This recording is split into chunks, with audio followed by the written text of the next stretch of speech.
сіздермен студент тарапынан Career Hub платформасын түсіндіруді көрсетеміз.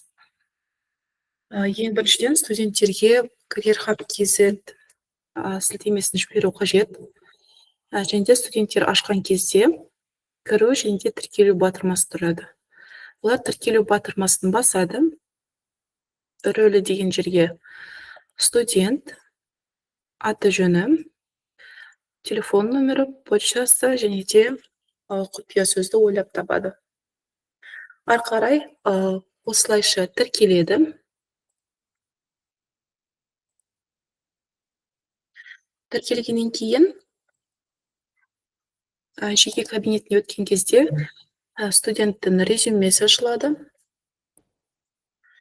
Жаңадан тіркелген кезде резюмесі бос тұруы мүмкін.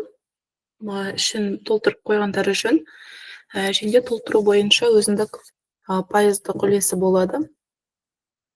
Мысалы, мына резюме 93%-ға жаңа толтырылған деп.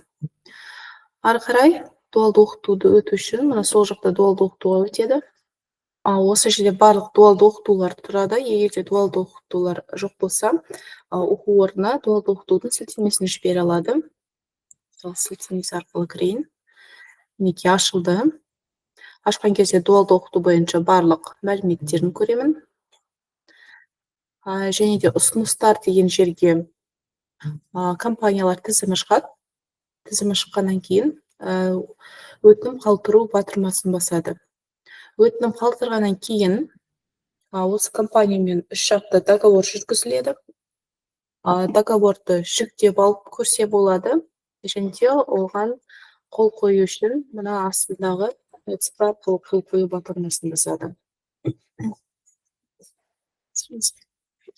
Және де егер де студент 16 немесе 18 жасқа толмаған болса, ата-анасының ЦПС арқылы қол қоюға болады. Яғни ата-анасына жеке аккаунттың ашудың қажеті жоқ. Осы студенттің аккаунтымен кіріп, ЦП арқылы қол қояды. Келесі күнделік, яғни күнделік толтырған кезде күнін таңдайды және де сипаттамасын жазады. Ары қарай дуалды оқыту аяқталғаннан кейін компания жайлы пікірін жазады.